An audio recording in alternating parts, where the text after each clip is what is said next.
Assalamualaikum warahmatullahi wabarakatuh. Selamat pagi anak-anak, gimana kabarnya hari ini? Alhamdulillah, semoga kita selalu diberikan kesehatan oleh Allah Subhanahu wa Ta'ala. Amin. Baik anak-anak, sebelum kita memulai pembelajaran pada pagi hari ini, baiknya kita berdoa terlebih dahulu. Berdoa dimulai. Berdoa selesai. Oke anak-anak, sebelum ibu memulai pembelajaran, ibu mau presensi terlebih dahulu. Oke anak-anak, coba tengok kanan kiri kalian, teman-teman kalian siapa yang nggak berangkat? Oke, bagus. Jadi hari ini kalian semua berangkat ya. Nah, teman-teman, ada yang masih ingat nggak? Pada pertemuan kemarin kita sudah mempelajari mengenai materi apa?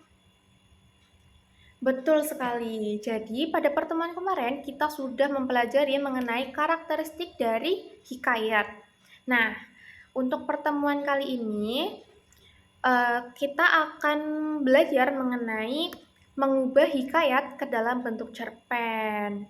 Nah, sebelum memulai pembelajaran, Ibu mau menyampaikan tujuan pembelajaran pada pagi hari ini. Jadi, peserta didik diharapkan mampu menulis cerpen berdasarkan hikayat tersebut secara kelompok dengan kreatif dan bertanggung jawab.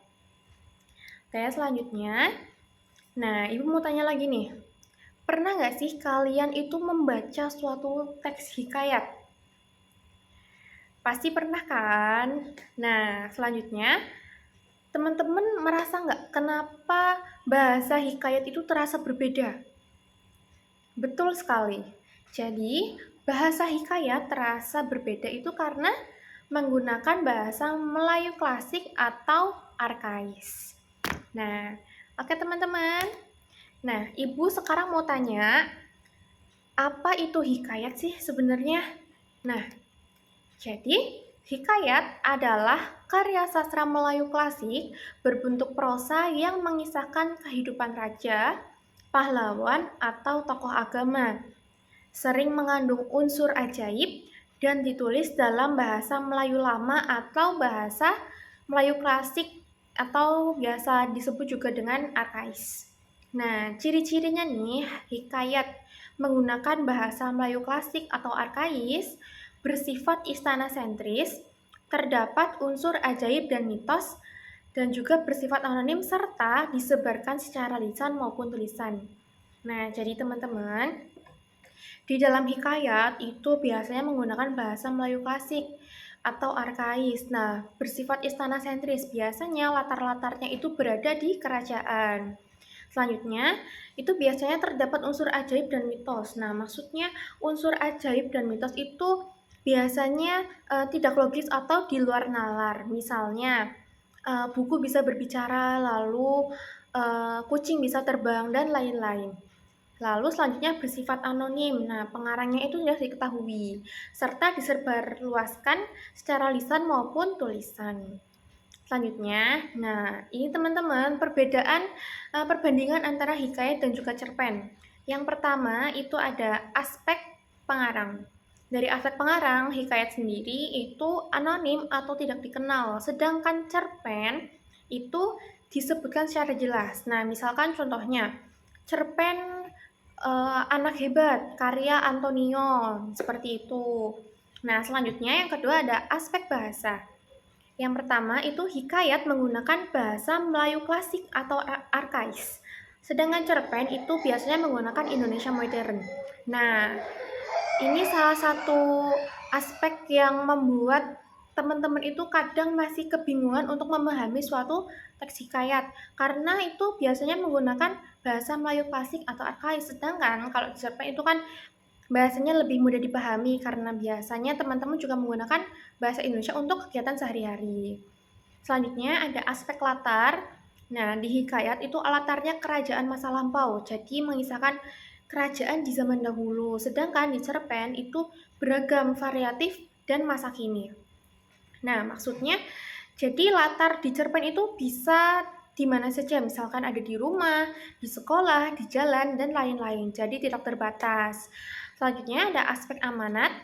Nah, kalau di hikayat itu amanatnya eksplisit, langsung ada di teks tersebut. Sedangkan kalau di cerpen itu implisit.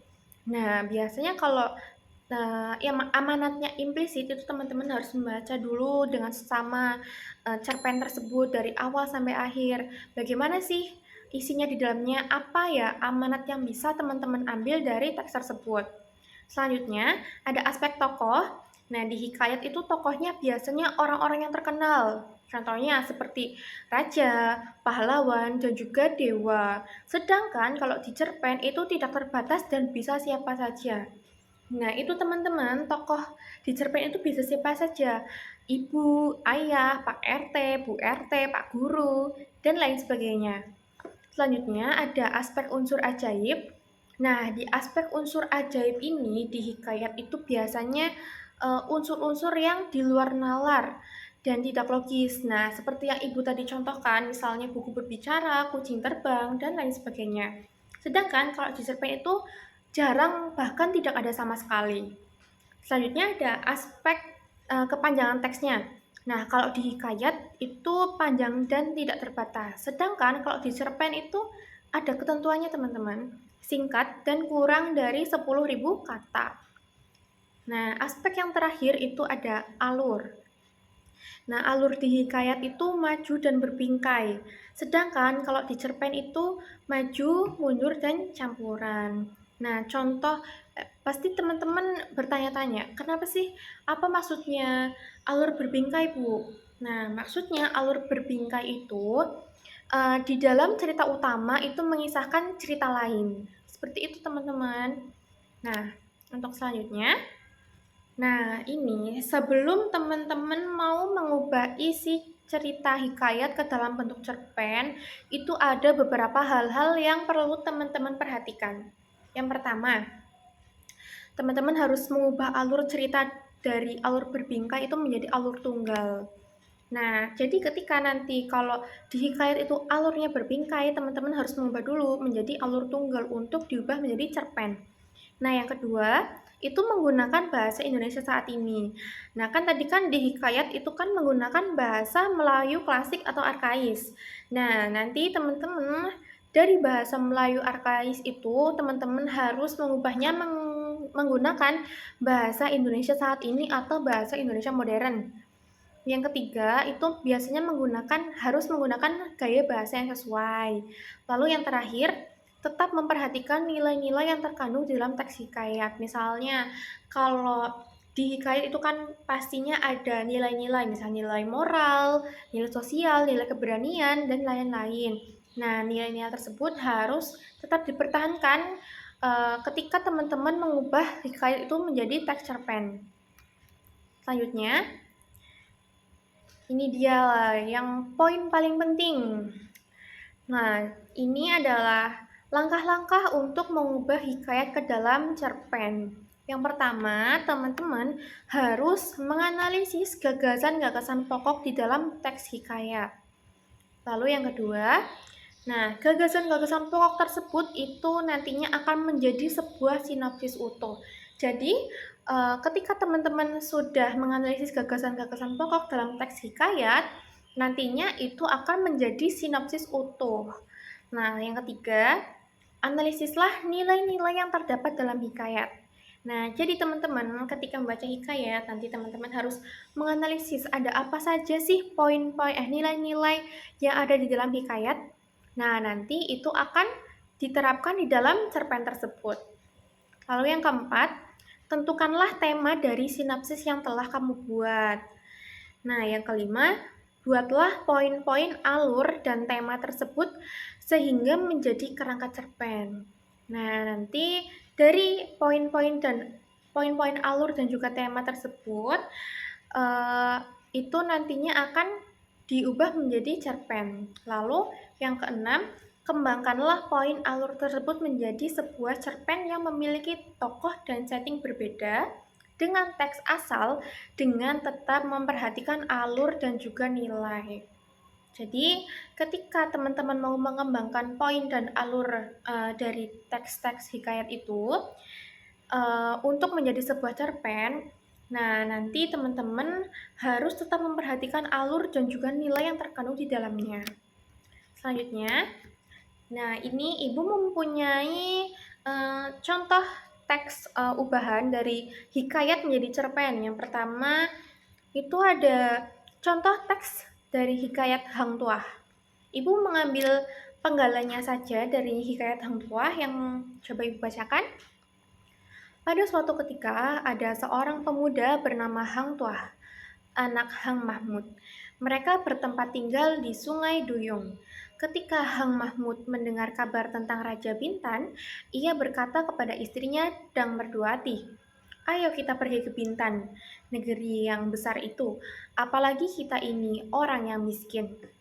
Lalu ada pemberontak yang datang ke tengah pasar. Banyak orang yang mati dan luka-luka.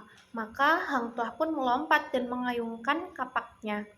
Lalu terbelahlah kepala pemberontak itu dan mati. Kemudian Baginda Raja sangat mensyukuri adanya Hang Tuah.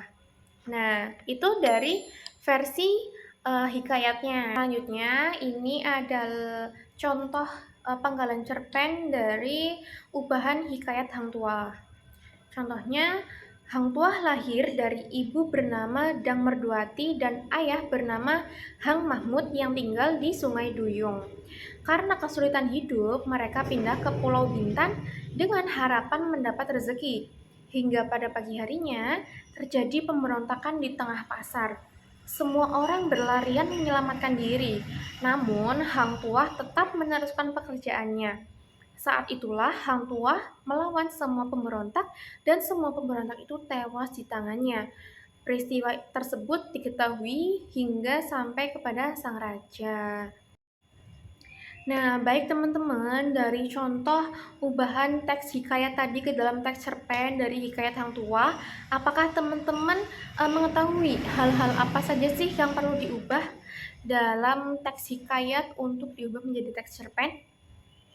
Nah, betul. Dari teks tadi, nah dapat kita pahami yang pertama itu dari aspek bahasanya terlebih dahulu teman-teman.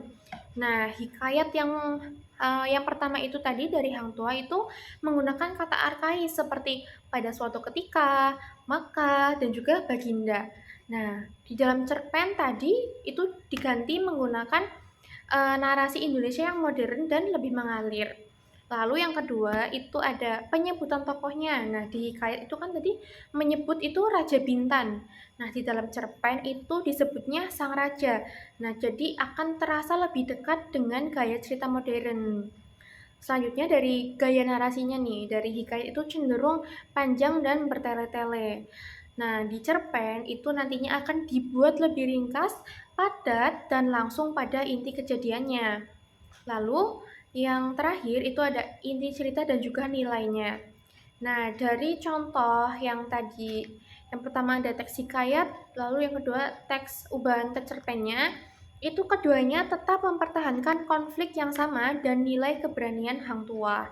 Jadi, di dalam cerpen itu tidak menghilangkan nilai dari yang terdapat di dalam teks hikayatnya. Seperti itu teman-teman. Apakah dapat dipahami? Alhamdulillah kalau dapat dipahami. Nah, selanjutnya teman-teman, ketika teman-teman akan mengubah teks hikayat ke dalam teks cerpen, pastinya teman-teman harus memahami terlebih dahulu nih struktur cerpen yang baik itu bagaimana. Nah, yang pertama, nanti kalau untuk mengubah ke cerpen, teman-teman harus memperhatikan struktur cerpen. Yang pertama itu ada bagian orientasi atau pengenalan tokoh dan latar. Lalu yang kedua ada komplikasi atau konflik masalah. Lalu yang terakhir itu ada resolusi atau penyelesaian. Jadi nanti kalau teman-teman mau mengubah hikayat ke dalam cerpen, teman-teman juga harus memahami struktur cerpen terlebih dahulu. Nah, itu terdiri dari 3. Yang pertama ada orientasi atau pengenalan tokoh, yang kedua komplikasi atau konflik, lalu yang terakhir itu ada resolusi penyelesaian masalah. Nah, selanjutnya teman-teman, Ibu mempunyai tugas untuk kalian. Nah, bisa dibaca teman-teman. Yang pertama instruksinya, petunjuk untuk pengerjaan tugasnya. Nah, nanti teman-teman baca teks hikayat yang telah dibagikan oleh Ibu. bersama kelompok.